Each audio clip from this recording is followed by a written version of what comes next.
여러분과 함께 나눌 말씀의 제목은 아프더라도 끌어안아야 합니다. 죄의 영향력을 끊어내기라는 제목으로 말씀을 나누고자 합니다. 여러분, 갈망이라는 단어가 있습니다. 갈망이 무엇입니까? 갈망은 말 그대로 목마름 속에서 간절하게 찾는 단 한 가지예요. 그렇죠? 목마름 속에서 구하는 단 한 가지. 예를 들면 내가 지금 목마른데 다른 거 찾는 거 아닌 것이죠. 목마르다면 무엇을 찾게 되어 있습니까? 물을 찾는 것입니다. 그리고 그 물을 찾는 갈망은, 그 갈급함은 행동으로, 물을 찾는 행동으로 나올 수밖에 없습니다. 제가 모세의 인생을 쭉 보니까요, 모세의 인생에 한 가지 갈망이 있더라고요. 다윗도 마찬가지였잖아요. 내가 여호와의 집에 거하는 것, 주님의 얼굴을 구하는 그 한 가지 소원, 마찬가지더라고요. 모세도 그의 인생에 있어서 한 가지 갈망이 있었어요. 그것은 무엇이냐면, 하나님 나와 함께 동행하여 주시옵소서, 나와 동행하여 주시옵소서. 이것이 모세의 갈망이었더라고요. 와, 이 문장을 보면서 제 안에 계속 저도 터져 나왔어요. 하나님, 모세가 갈망했던 것처럼 이것이 나의 첫째 갈망이 되게 하여 주시옵소서. 나의 목마름이 되게 하여 주시옵소서. 내가 하나님을 갈망한다 해놓고선 다른 어떤 것을 구하는 것이 아니라 하나님만을 구하게 하여 주시옵소서. 하나님 나와 함께 하여 주시고, 내 인생 가운데 함께 하여 주시고, 내 가정 가운데 동행하여 주시고, 내 일터와 사역 가운데 함께 하여 주시고, 우리 공동체 가운데 함께 하여 주시옵소서. 그리고 무엇보다 내가 하나님과 동행하는 자가 되게 하여 주시옵소서. 이것이 내 갈망이 되게 하여 주시옵소서. 이게 모세의 갈망이더라고요. 그래서 여러분, 이 모세가 하나님과 동행하고 싶어하는 이 갈망이 어떠한 행동으로 나오게 되었냐면, 모세가 어디를 가든지 모세가 뭘 취하고 다녔냐면 장막을 가지고 다녔습니다. 장막을 취하고 다녔다고 이야기하고 있어요. 여러분 생각해 보세요. 이스라엘 백성이 광야를 지나고 있습니다. 말 그대로 광야는 머무르는 여정이 아닙니다. 늘 언제나 옮겨 다녀야 되는 여정이에요. 옮겨 다닌다는 건 뭐예요? 변수가 많다는 거예요. 여기서 있었던 일들이 저기서 어떻게 일어날지 모르는 거예요. 여러분, 우리가 신앙생활을 하면서 여러분 어떻습니까? 우리가 신앙생활에서 우리가 살아가면서 많은 변수들이 생길 수 있어요. 그런데 때로는 우리가 하나님을 믿는다고 하면서 하나님에 대한 갈망이 때로는 우리의 생활과 형편과 우리 안에 일어나는 변수에 따라서 하나님과 동행하는 것들이 달라질 수 있다는 거예요. 이때는 내가 너무 바빠졌으니까 하나님 잠깐만, 제가 이거 처리하고 오겠습니다. 이런 상황들이 생겼으니까 제가 지금 좀 이거에 대해서 좀 목마릅니다. 이 문제 해결해야 됩니다. 그런데 모세는 그렇지 않았다는 거예요. 오히려 옮겨 다니는 엄청난 변수들이 있는 그 여정 속에서 모세가 오히려 빠뜨리지 않고 했던 한 가지는 뭐였냐면, 하나님의 장막을, 그 회막이라고 하는데 그 장막을 계속 취하고 다녔다는 거예요. 이 취했다라는 단어를 보니까요, 어떤 의미냐면 고정시켰다라는 단어예요. 딱 내 옆에 부착시켰다. 마치 주머니 갖고 다니듯이 부착시켰다, 고정시켰다. 그러니까 모세의 신앙에 있어서 여러분, 하나님의 장막은 상수예요. 우리 수학으로 하면 상수라고 있죠. 항상 옆에 달려있는 수. 예. 하나님의 장막이 상수예요. 여러분, 이 수학에서 상수는 어떤 역할을 합니까? 만약에 x값, 변수죠. x에 뭘 집어 넣느냐에 따라 값이 달라지지만 실제적으로 그 값을 결정적으로 달라지게 하는 수는 뭐냐면 상수예요. x에 아무리 많은 것들을 내가 집어넣는다 할지라도 그 상수가 마이너스가 되면 전체 값이 어떻게 돼버리는 거예요? 그냥 마이너스가 되는 겁니다. 내 노력과 내 힘과 내 소유와 내 모든 것들을 세상 속에서 집어넣는다고 할지라도 그 상수값이 마이너스가 되면 아무 의미가 없다는 거예요. 모세가 이걸 알았어요. 내 힘으로 내 노력으로 내가 무언가를 열심히 한다 할지라도 하나님의 장막이 뭘 의미합니까? 하나님의 임재입니다. 하나님의 임재가 없으면, 하나님의 임재를 내 상수값으로 두고 사는 인생이 아니면 내 인생 전체는 그냥 마이너스가 될 수밖에 없다. 오히려 X값에 많은 것들을 넣을수록 마이너스는 커버리는 거예요. 내 인생은 허무해지는 거예요. 공허해지는 거예요. 힘들고 지쳐버리고 고통 가운데 있게 되는 거예요. 여러분, 모세가 아는 거예요. 하나님의 임재가 없는 삶, 하나님으로부터 멀어져 있는 삶, 거기로부터 나오는 죄의 영향력이 얼마나 파괴적이고 강력한지 모세는 알았어요. 그래서 이스라엘 백성이 광야에서 금송아지 우상을 만들고 하나님께 범죄할 때마다 여호와가 간청하는 거예요. 하나님, 우리와 함께하여 주시옵소서. 우리를 떠나지 말아 주시옵소서. 하나님의 약속을 기억하시고 지켜주시옵소서. 하나님, 나와 함께 동행하여 주시고 우리 민족과 함께 동행하여 주시옵소서. 이거 목숨 걸고 지키는 거예요. 여러분, 죄의 영향력을 그래서 끊어내는 유일한 방법은 하나님과 늘 함께하는 것입니다. 여러분, 믿으시길 바랍니다. 하나님 없으면 아무것도 아니다. 여러분, 이런 것으로 제일 유명한 성경의 이야기가 있지 않습니까? 아버지를 떠난 탕자입니다. 이 아버지를 떠난 이 탕자의 이야기는 이 죄의 영향력이 얼마나 강력하고 무서운지를 보여주는 그런 스토리입니다. 한번 우리 누가복음 15장 13절을 한번 같이 읽도록 하겠습니다. 자, 읽겠습니다. 시작. 그 후 며칠이 안 되어 둘째 아들이 재물을 다 모아가지고 먼 나라에 가 거기서 허랑방탕하여 그 재산을 낭비하더니. 예, 잘하는 말씀입니다. 여기 제가 보고자 하는 한 단어가 있어요. 허랑방탕했다. 탕자가 아버지의 재물을 가지고 다 먼 나라에 가서 했던 일은 뭐냐면 허랑방탕했다. 허랑방탕 아는 단어지만 조금 더 찾아보고 싶었어요. 그래서 딱 사전을 찾아보니까 어떻게 되어 있냐면 허황되다라고 표현되더라고요. 허랑방탕, 허황되다. 그럼 허황된 게 또 뭐냐? 허황되다는 것을 사전적 의미로 찾아보니까 어떤 의미로 나오냐면 현실성 없이 헛된 모습을 허황되다. 현실성이 없다는 거예요. 이게 저에게 엄청난 인사이트로 왔어요. 저 모습이야말로 우리가 물질, 눈에 보이는 물질을 가지고 우리가 원하고 추구하는 인생을 사는 모습일 텐데, 오히려 이 허황되다고 하는 성경의 기록은 그 인생이야말로 눈에 보이는 대로 살아가는 인생이야말로 현실성이 없다는 거예요. 그게 실제가 아니라는 거예요. 하나님은 우리의 인생을 그렇게 디자인하지 않으셨다는 거예요. 하나님의 관점에서 눈에 보이는 대로, 우리 눈에 보이는 게 좋은 대로 살아가는 그 모습이야말로 현실적이지 않다는 거예요. 예, 그게 허랑방탕한 삶이에요. 하나님의 원하시는 삶의 모습이 아니다. 여러분, 만약에 이 둘째 아들이 아버지에게 받은 재산이 많으면 많았을수록, 아까 제가 얘기했던 그 아버지를 떠나버린 하나님의 임재, 아버지의 임재로부터 내가 나를 단절시켜버리고 나 혼자 독립해서 살아가는 그 모습 자체가 마이너스가 이미 상수로 붙어버린 건데, 아버지로부터 받은 재산을 많이 부으면 부을수록 이 아들의 인생은 마이너스가 될 수밖에 없다. 그래서 고통스러울 수밖에 없는 거예요. 여러분, 이것이 죄입니다. 아버지로부터 떠나서 고통 가운데 있을 수밖에 없는 이 삶이 죄예요, 죄. 여러분, 그래서 죄의 특성이 있더라고요. 죄는요, 첫 번째, 속이는 얼굴을 합니다. 겉으로 보기에는 좋아요. 겉으로 보기에는 너무나 화려해요. 겉으로 보기에는 우리가 따라가고 이렇게 부러워할 만한 모습을 늘 언제나 갖고 있어요. 처음엔 즐거움을 약속합니다. 그러나 결국엔 어떻습니까? 우리를 굶주림과 수치와 고통과 저주로 몰아가죠. 그래서 여러분, 죄의 속이는 모습들을 잘 분별해야 돼요. 여러분, 성령으로 충만하시길 바랍니다. 주님의 분별하는 영을 구하시길 바랍니다. 찰나적인 것과 영적인 것들을 분별할 줄 알아야 된다는 거예요. 하나님의 뜻이 어디 있습니까? 눈에 보이는 이것이 지금 하나님이 원하시는 겁니까? 하나님이 기뻐하시는 겁니까? 내가 어떠한 상태에서 지금 이것을 분별하고 있는지, 하나님과 함께하는 삶 가운데 이것이 내 안에 주어졌을 때 나는 무엇을 선택해야 될지, 여러분, 분별할 줄 알아야 된다는 거예요. 이 죄의 두 번째 특성은, 죄는요, 점진적이고 파괴적이에요.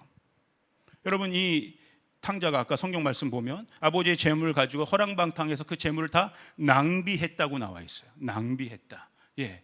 그래서 이 아들이 낭비한 건데, 이 아들이 낭비한 재물이죠. 돈이죠.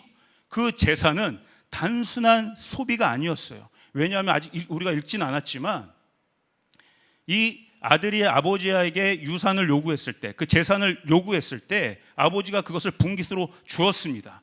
그때 성경은 어떻게 기록하냐면 아버지가 그 아들에게 살림을 주었다고 얘기하고 있어요. 살림을 나눠주었다. 그래서 이 살림의 어원을 보면 어떤 의미냐면 생명이란 뜻이 있습니다. 그러니까 아버지가 이 아들에게 아들이 요청한 재산을 넘겨줬을 때는 아버지가 뭘 준 거예요? 생명을 준 거예요. 생명. 그러니까 아들은 무엇을 낭비한 겁니까? 단지 돈을 낭비한 것이 아니에요. 재물을 낭비한 것이 아니에요. 아버지의 생명을 낭비해 버린 거예요.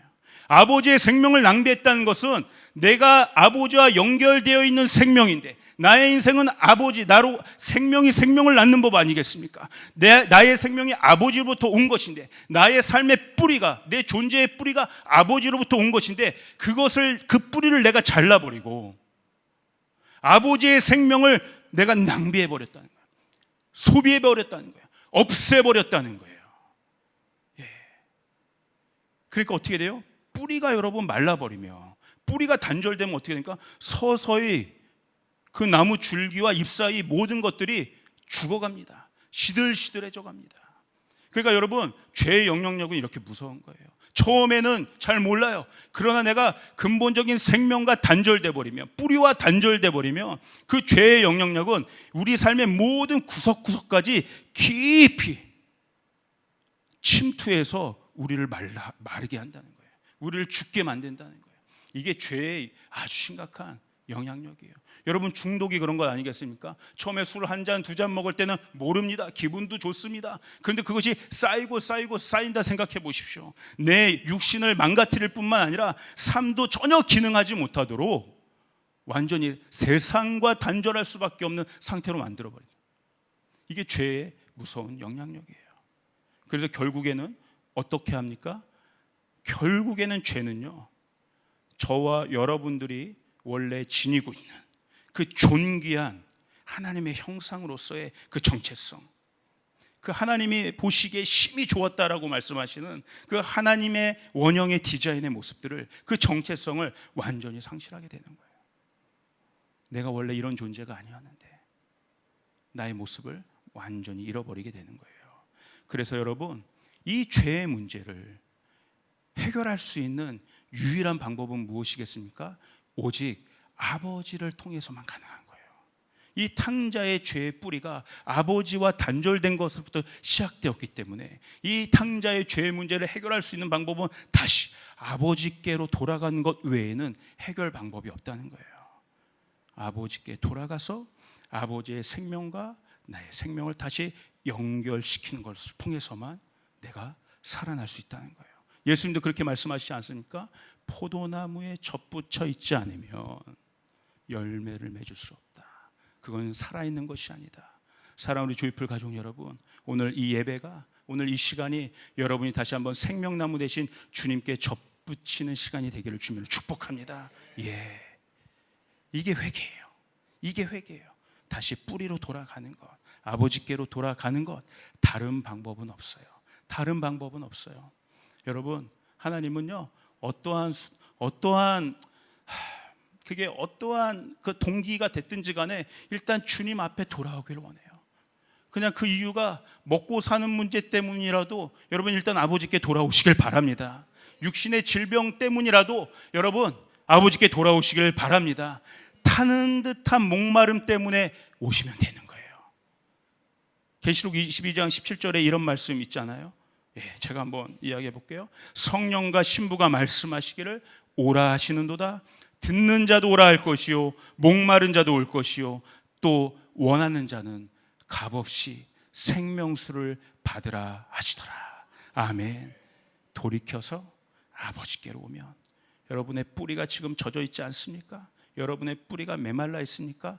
돌이켜서 아버지께로 오면 회복시키시고 살리시는 아버지의 생명을 여러분 다시 한번 받게 될 줄 믿습니다. 여러분, 이 탕자가 잘한 게 딱 하나 있어요. 예, 정말 잘한 거 딱 하나 있는데 그게 최고 잘한 거예요. 그게 뭐예요? 아버지께 돌아가기를 결단했다는 거예요. 예, 이 결단이 너무 중요해요.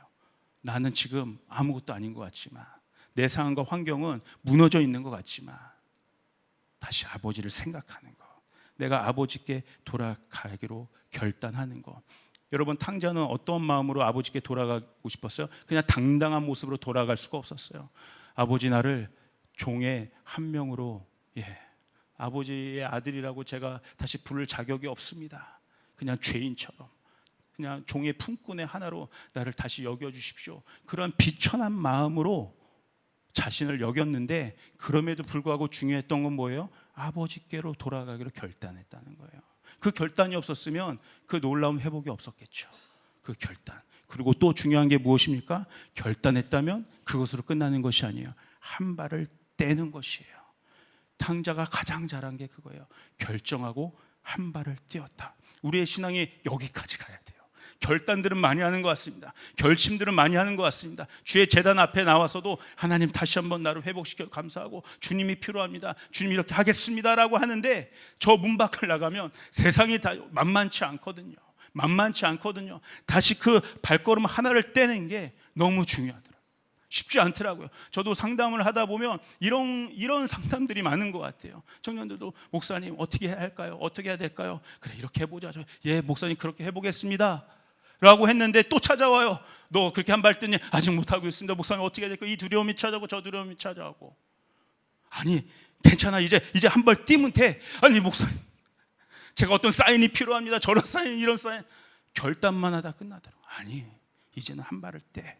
탕자가 잘한 게 이거 하나예요. 결단하고 아버지께 한 발을 떼었다. 여러분, 예수님이 그러셨던 거 아니겠습니까? 우리 예수님이 마치 우리들 전부가 탕자였는데, 아버지를 떠난 우리 전부가 탕자였는데, 아버지가 탕자의 모든 죄를 뒤집어 쓰신 거 아니에요. 탕자처럼 되신 거예요, 예수님이. 근데 그 예수님이 그 고통 가운데서 하나님 아버지 앞에 하신 것이 무엇이었어요?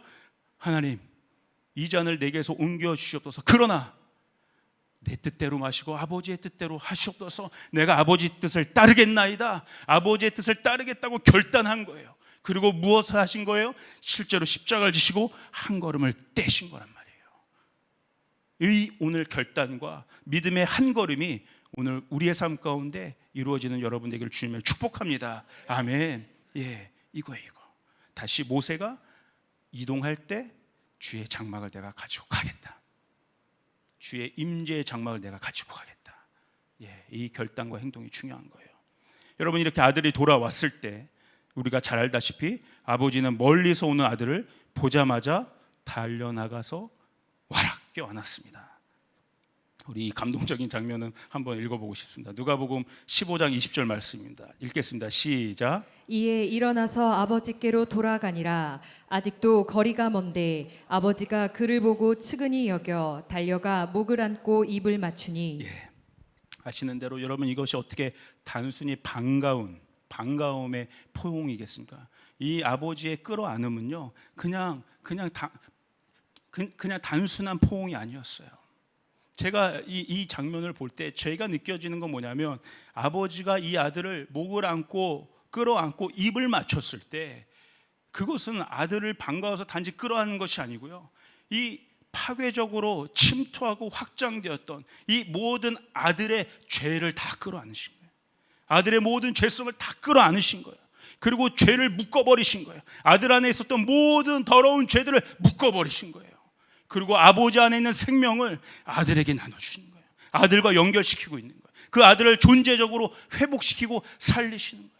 사랑하는 여러분, 우리 안에 반드시 회복되어야 되고 우리 안에 확신으로 남아야 될 믿음의 한 가지 요건이 있습니다. 그것은 뭐냐면, 여러분, 우리가 아무리 하나님 앞에서 발버둥치고 때론 저항하는 마음이 있을 수 있어요. 예, 하나님이 안으실 때도 우리의 죄는 여전히 살아서 막 그것이 부담되기도 하고, 그것을 원했으면서도 때로 아버지가 또 와락 안으시면 그것이 막 나에게 부담으로 되고 내 죄성이 여전히 살아남아서 막 저항하고 싶은 마음이 때로 있을 때가 있습니다. 그럼에도 불구하고 우리가 기억해야 할 것은, 아버지가 다시 돌아온 우리를 끌어안으셨을 때 이제 절대로 그 끌어안으신 팔을 이제 다시 풀지 않으신다. 하나님 절대 풀지 않으신다. 이 아버지의 결단이 아들을 끌어안는 그 끌어안음 속에 있다는 거예요. 내가 너의 모든 죄를 이미 다 해결해 버렸다. 너의 모든 죄를 내가 묶어 버렸다. 그리고 죽어가는 너를 내가 살리겠다고 내가 작정하고 결심하고 이렇게 끌어안았다. 다시는 풀지 않을 거다. 다시는 풀지 않을 거다. 와락 끼어나신다. 반드시 우리가 알아야 될 게 이거예요.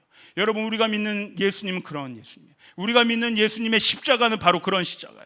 우리 인간들은 여전히 죄성이 남아서 주님이 십자가로 우리를 다 살리시기로 했지만 그 안에서도 여전히 우리는 우리의 죄성의 저항으로 막 발버둥칠 때가 있습니다. 하나님부터 멀리 떨어지고 싶은 마음들이 있을 때가 있습니다. 내 뜻대로 내 마음대로 여전히 하고 싶을 때가 있습니다. 그러나 저 십자가가 상징하는 것이 무엇입니까? 엄청난 우리의 저항과 반역에도 불구하고 예수 그리스도를 통한 하나님의 의지가, 그 끌어안음의 의지가 십자가를 통해서 계시돼 버린 거예요.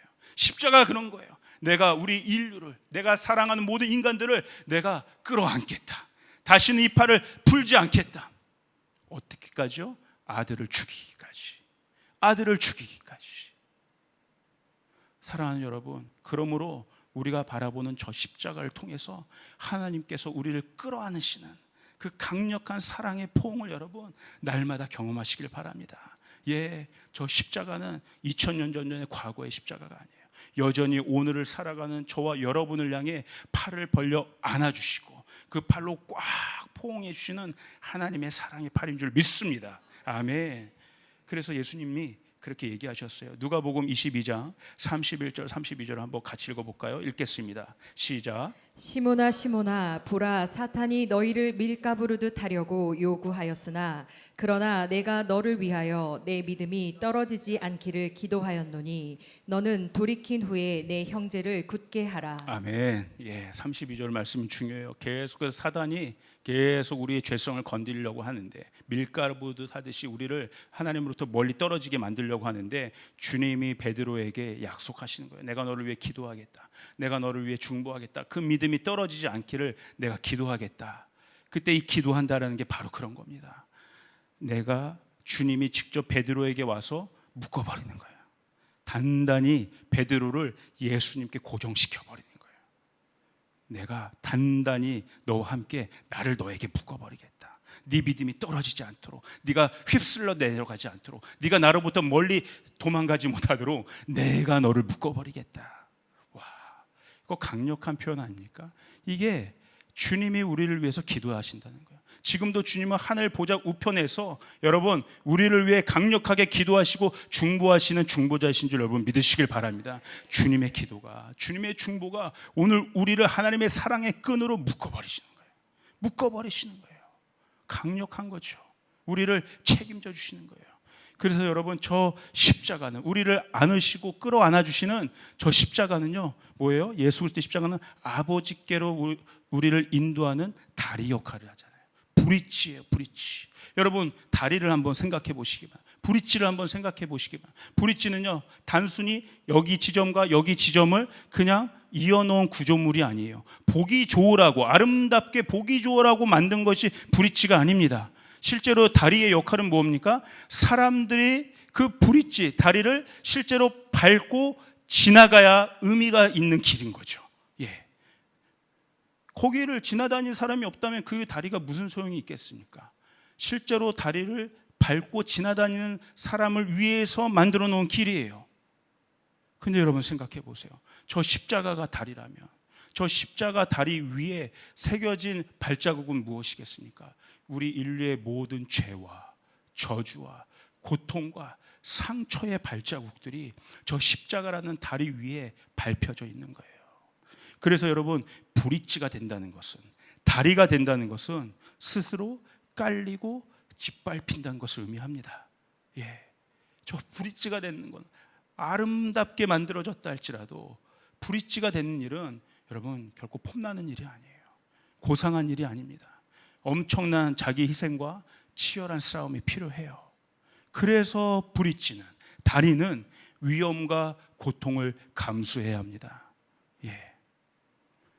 다리 덕분에 사람들은 거기를 통해서 목적지까지 이룰 수 있지만 다리는요 어떻게 해야 돼요? 뭘 각오해야 돼요? 건너는 사람들의 무게와 충격을 견뎌내야 해요. 저 예수님의 십자가 그런 거예요.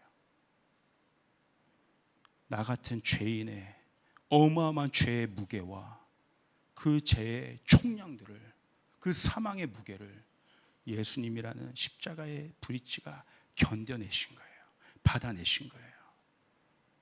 그래서 여러분, 십자가는요 결코 쉬운 연결이 아닙니다. 피 흘림과 찢김으로 이루어진 희생하는 연결이에요. 여러분, 예수님의 찔리심으로 말미암아, 예수님의 찢기심으로 말미암아 우리가 나음을 입었음을 여러분 기억하시길 바랍니다. 예수님의 십자가가 아니면, 주님의 짓밟히는 그 다리의 역할이 아니라면 우리가 어떻게 다시 아버지의 집으로 돌아갈 수 있겠습니까? 오늘 이 어마어마한 은혜가 우리를 다시 한번 회복시키시고 우리를 다시 한번 살리시는 이 엄청난 복음의 은혜와 능력이, 저는 오늘 이 시간 저와 여러분에게 강력하게 임하게 될 줄 믿습니다. 여러분, 이걸 갈망하셔야 돼요. 이걸 갈망하셔야 돼요. 여러분 안에 어떤 문제가 있습니까? 여러분 안에 어떤 어려움이 있습니까? 여러분, 다른 것을 구하면 안 된다는 거예요. 다른 것에 목마르면 안 된다는 거예요. 다른 것에서 해결책을 찾으면 안 된다는 거예요. 오직 십자가를 통과하는 길 통해서만이 아버지께로 돌아갈 수 있다. 다시 그 뿌리에 접붙임 받을 수 있다. 그것을 통해 우리는 다시 살아날 수 있다. 아멘. 아멘. 복음의 위대함이 바로 그것이에요. 아까 예수님이 말씀하셨던 그 말씀 다시 한번 볼까요? 누가복음 22장 32절. 내가 베드로에게 얘기했죠. 내가 너를 위해 중보할 거야, 기도할 거야, 하나로 묶어버릴 거야. 그러고 나서 예수님이 뒤에 하시는 얘기 있어요. 그런 다음 너는 이 십자가를 네가 통과한 다음, 나의 십자가를 통과한 다음 너는 돌아가서 너의 형제를 굳게 해라. 내가 너를 이렇게 세웠듯이 너도 너의 형제를 세워라. 회복시키는 일이라. 너가 이제는 그 브릿지의 역할을 하라는 거예요. 나를 통해서 회복된 너, 나의 어마어마한 사랑의 끌어안음을 경험한 너, 이제는 내가 너를 세우고 보낼 것이니 너가 그 브릿지의 역할을 하라고 주님이 맡기시는 거예요. 여러분, 이것이 부담이 아닙니다. 이것이 주님이 우리에게 주신 엄청난 영광이요 특권입니다. 아멘. 믿으시죠, 여러분? 주님, 우리를 살리시는 것에 그치는 것이 아니라 우리를 통해서 주님이 하신 일들을 하게 하시는 그 어마어마한 자리로 우리 인도하신다는 거예요. 그거 아니면 여러분, 우리가 믿는 예수님은 그냥 기복신앙에 불과한 것이죠. 우리가 주님을 믿는 어마어마한 이 영광의 특권은 주님이 우리를 그 자리까지 올려놓으신다는 거예요. 주님의 십자가를 경험한 자들을 다시 그 자리에 올리셔서 우리를 통해서 우리가 브릿지의 역할을 할 수 있는 삶을 살도록 그 영광의 특권의 자리에 우리를 불러주시는 거예요. 마태복음 5장 9절을 한번 볼까요? 마태복음 5장 9절 이렇게 나와 있습니다. 화평하게 하는 자는 복이 있나니 그들이 하나님의 아들이라 일컬음을 받을 것이요. 여러분, 누가 누구를 회복시킬 수 있습니까? 아들이 아들을 회복시킬 수 있는 거예요. 모든 걸 쏟아 부으셨던 아버지 하나님 안에서 회복된 아들이 진짜 다리가 될 수 있는 거예요. 피스메이커가 될 수 있는 거예요. 화평케 하는 자가 될 수 있는 거예요. 여기까지 우리를 세우시는 거예요. 지난주에 한 성도가 찾아왔습니다. 저를 찾아와서 상담을 같이 좀 나누었어요. 가정에 어려움이 있더라고요. 가정에 어려움이 있는데 동생이 어려움이 있어요. 동생이 가정에서 좀 못된 짓을 하는 것 같아요. 어려워요. 근데 보니까 동생이 이단에 빠졌던 삶을 살았었어요. 굉장히 심하게. 그 이단 단체에서도 굉장히 중요한 직책을 맡을 정도로 많이 그런 활동을 했어요. 근데 그것이 조금 이제 어려움이 생겨가지고 또 위축되어 있는데 그 모든 것들을 막 가정 안에서 풀기 시작하는 거예요. 그러니까 가족들이 어떻게 감당해야 될지 알 수가 없는 거예요. 막 부모님께 무례하게 하고, 이 형제 관계에서도 그렇게 막 화평한 관계가 아닙니다. 근데 이 성도가 찾아온 거예요. 목사님, 어떻게 해야 되겠습니까? 제가 이 동생을 어떻게 대해야 되겠습니까? 부모님 너무 힘들어하고 가정이 쉽지 않습니다. 그러니까 보니까 제가 이 동생이 말 그대로 오늘 말씀처럼 탕자처럼 만신창이가 돼가고 있는 그 마음이, 그 속이 썩어 있는 거예요. 상처로 썩어 있는 거예요. 이단으로부터 썩어 있는 거예요. 여러분, 잘 기억하시길 바랍니다. 제가 보니까 결국에는 이단에 빠지면 어떤 일이 생기냐면, 어떤 문제가, 처음엔 그들도 좋았을지 모르겠지만 결국 어려움이 생기고 문제가 생기면 여러분, 이단은 그 인생을 책임져 주지 않더라고요. 이만희가 그 사람의 인생을 책임져 주지 않더라고요. 그 이단 속에서 자신의 모든 걸 쏟아 부었는데 그 자기 자신을 하나님이라고 하는 그 이만희가 그 사람을 책임져 주지 않더라고요. 여러분, 이게 이단의 실제입니다. 책임져 주지 않아요. 그게 제가 마음이 아프더라고요. 우리 하나님 아버지만이 우리를 책임져 주실 수 있는 분인데, 오직 우리 예수 그리스도만이 우리를 하나님께로 인도하실 수 있는 분인데, 속고 입안인 그 청춘을 거기에 보낸 그 인생이 막 화가 나더라고요. 불쌍해 보이더라고요. 그 가족에게 그 동생은 너무나 막 어려운 존재였는데 제 눈에 너무 불쌍하더라고요. 너무 불쌍한 거예요. 제가 그랬어요. 그 성도에게 다른 방법이 없어요. 다른 방법이 없어. 그 동생을 꽉 끌어안아달라고. 그 동생을 꽉 끌어안아달라고. 절대 근데 쉬운 일 아닐 거라고. 멀리 보고 가야 된다. 당신이 그 동생을 끌어안았을 때 그 안에서 어떠한 저항이 있을 수 있어요. 어떠한 몸부림이 있을 수 있어요. 그럼에도 불구하고 한번 꽉 안기로 결단한 그 팔 절대 놓으면 안 된다고.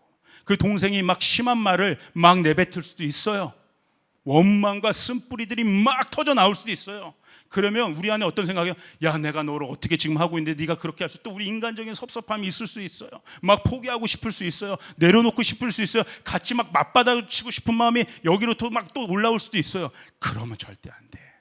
동생이 뭐라고 하든지 간에, 어떠한 저항을 실제로 하든지 간에 절대로 아무 소리 하지 말고 끌어안아야 된다. 끝까지 끌어안아야 된다. 그리고 한마디만 하자. 사랑한다. 사랑한다. 동생아 사랑한다. 동생아 사랑한다. 그리고 뒤에서는 어떤 일을 해야 돼요?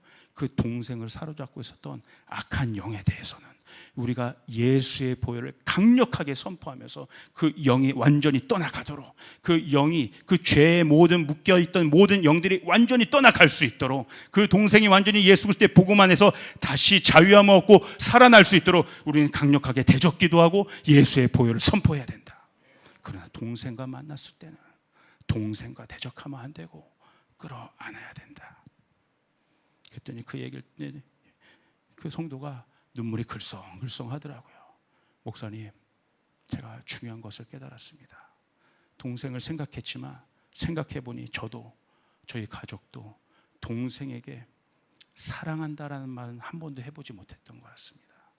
이제 그렇게 해보겠습니다. 사랑한다고 말해보겠습니다.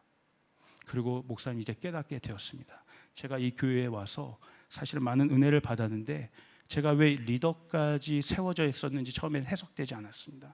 왜 제가 리더의 자리까지 좀 부담되는 자리였는데 왜 리더로까지 세워졌는지 좀 해석이 되지 않는데 이제 해석이 됩니다. 리더가 되기 위해서는 여러분 어떤 훈련들이 필요한 거였죠. 기도 훈련들을 받았던 거죠. 예, 보혈 선포기도 훈련들을 받았던 거죠. 이 엄청난 죄의 영 가운데 내가 이것들을 이겨내려면, 이 죄들을 묶어내고 이것들을 파쇄하기 위해선 나에게 기도의 능력들이 필요했었던 거구나. 그래서 하나님이 이 기도의 훈련들을 나에게 시킨 거였구나. 깨닫게 된 거예요.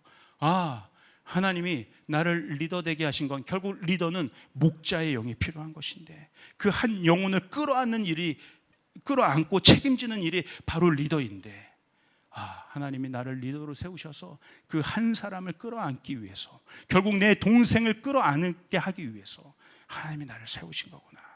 이것이 해석됐다는 거예요. 내 인생이 누군가를 끌어안는 그 인생이었구나. 아프지만, 부담되지만 주님이 나를 끝까지 끌어안아 주셨던 것처럼 이제 나도 누군가를 끌어안는 다리가 되어야 되겠구나. 여러분, 저는 기대가 돼요. 그 형제의, 그 성도의 리더의 인생이 기대가 됩니다. 엄청난 피스메이커가 될 줄 믿습니다. 하나님이 그 인생을 통해서 가정을 살리실 뿐만 아니라 그가 속한 모든 공동체들을 회복시킬 줄 저는 믿습니다. 그 가정도 제가 믿음으로 선포합니다. 모든 그 가족을 묶고 있는 어둠의 영들이 떠날지어다. 떠날지어다. 예수의 보혈로 모든 묶여있는 모든 죄의 영들이 떠나갈지어다. 그리고 십자가 예수의 보혈로 모든 무너졌던 것들이 다시 회복될지어다. 이 신앙이 우리 가운데 회복되어야 되는 거예요. 이제 말씀을 정리하도록 하겠습니다. 우리 예배팀 나오셨으면 좋겠어요. 여러분, 브릿지가 되어야 될 때입니다. 우리 조이풀이 100, 500 비전을 갖는다는 것은 그 피스메이커, 브릿지가 되는 부르심으로 우리를 하나님이 인도하셨다는 것 뜻해요. 그러므로 이 엄청난 브릿지가 되는 엄청난 무게와 하중을 견뎌내야 되는 것인데 쉬운 일은 아닙니다. 내 형제를 굳게 세우는 것은 쉬운 일이 아닙니다. 그러므로 우리가 마지막으로 해야 될 일들이 있어요. 첫 번째는 십자가의 뿌리를 내려야 되는 것이에요. 우리 인생을 날마다 십자가 앞에 뿌리를 내려야 되는 것이에요. 우리가 목사님 통해서 선포되는 것이나 나는 죽고 예수를 살아간다. 나는 죽고 예수를 살아간다. 십자가를 내 인생의 중심에 세운다. 날마다 여러분 매일같이 그러므로 말씀과 기도의 골방으로 들어가시길 바랍니다. 모세가 취했던 장막을 여러분 상수로 붙여놓고 부착하고 다니시길 바랍니다. 어디를 가든지 말씀과 기도 안에서 나의 모든 죄악들을 날마다 주님 앞에 드러내놓고, 여러분 다리가요 보수 점검을 매일 받지 않으면 그 썩어가는 거 그 점검하지 않으면 언제 무너질지 모르는 거예요. 날마다 점검하고 보수하고 점검하고 보수하고, 이것이 회개하는 거예요.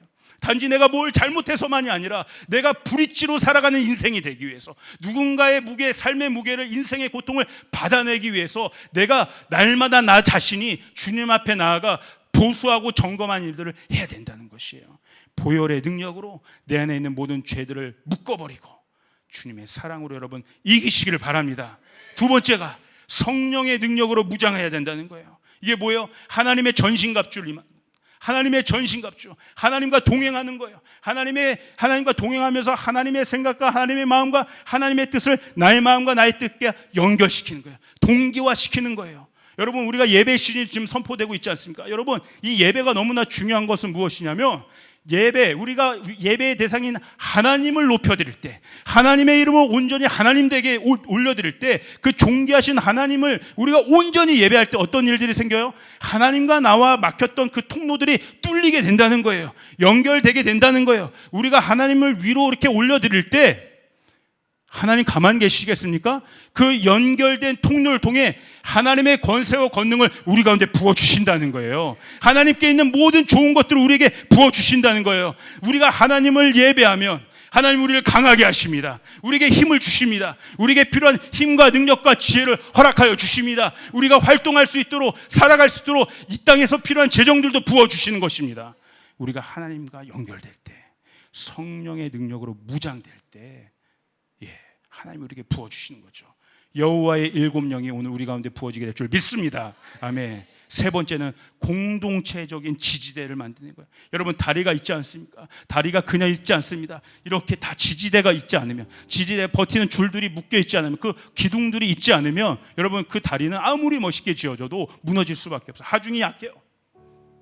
이 지지대가 무엇입니까? 여러분 한번 옆에를 보시길 바라요. 함께 믿음으로 나아가는 우리 지체들이에요. 나 혼자는 힘들 수 있어요.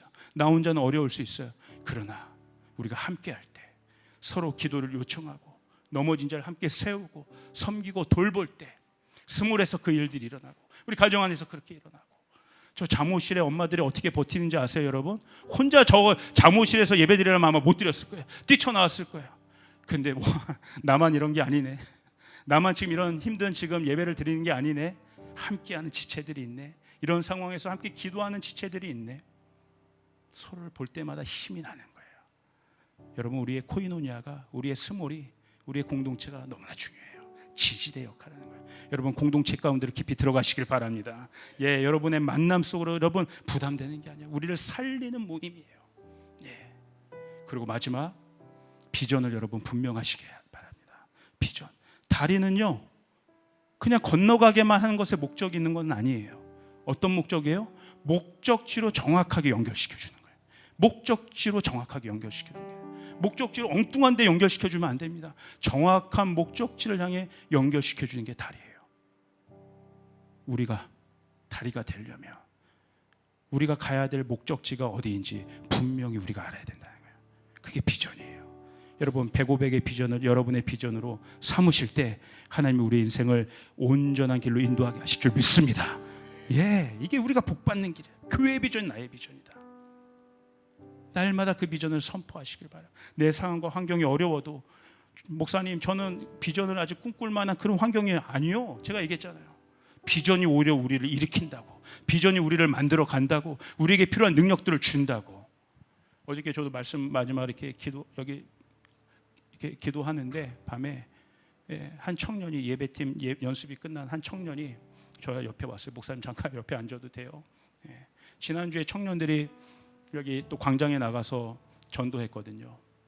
그때 이 친구가 앞에 그날 이렇게 예배를 같이 드렸어요. 예배를. 목사님, 너무나 감동이 있는 시간이었습니다. 너무나 감동이 있는 시간이었고 너무나 저는 좋았습니다. 그런데 목사님, 제 안에 이상한 마음이 들어요. 그 예배를 드리는데 제 안에 진짜 천국의 예배가 소망되더라고요. 그러니까 좀 약간 불만스러웠던 그 불만스러움이 내가 기술적으로 뭔가를 좀 더 잘하면 좋았었을 거라는 그런 것이 아니고, 어떤 인간적인 것에 대한 후회함이 아니고, 오히려 그 예배가 뭘 더 꿈꾸게 만들었어요? 진짜 하늘의 예배를 꿈꾸게 하는 거예요. 진짜 하늘의 예배. 진짜 목사님, 천상의 그 계시록의 4장 5장에 나오는 예배를 아직 우리는 못 봤잖아요. 모르잖아요. 근데 제가 저기서 예배 드리고 왔는데 그 예배가 더 꿈꿔지더라고요. 와. 제가 그걸 뭐라고 표현했는지 아세요? 거룩한 불만족이다.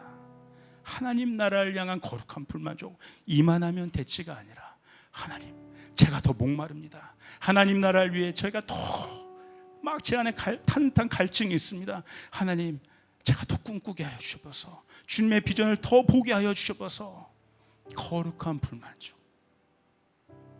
오늘 이 비전이, 이 목마름이 있는 자에게 주님의 영광이 나타나게 될 줄 믿습니다. 하나님이 그 한 사람을 통하여 다른 누군가를 살리는 놀라운 생명의 역사를 펼치게 하실 줄 믿습니다. 그러므로 여러분, 오늘 이 문 밖을 나서시면 누구를 만나든지 여러분이 그 다리의 역할을 해주시길 바랍니다. 끌어안아 주시길 바랍니다. 주님이 여러분 한 사람을 통해 아버지의 생명력을 부어주실 거예요. 그 오늘 놀라운 역사가 일어날 줄 저는 믿습니다. 우리 주님께 영광의 박수 드리도록 하겠습니다.